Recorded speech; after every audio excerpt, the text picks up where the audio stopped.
trigger lock button is located down on the handle. Push to lock the trigger in place.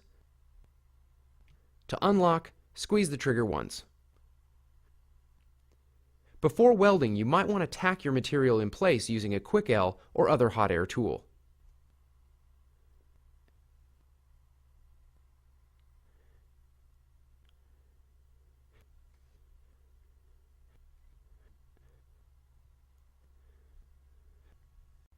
Heat up the machine and run it until the extradite becomes smooth.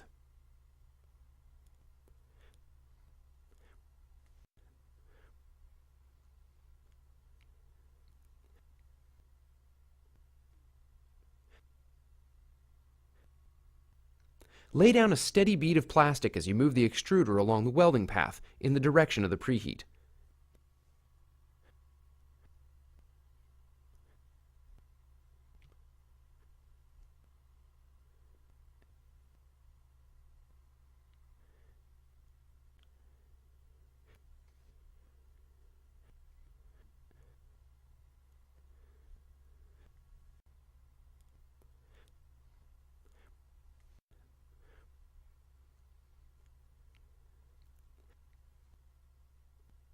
After the weld, make sure to cool down the machine.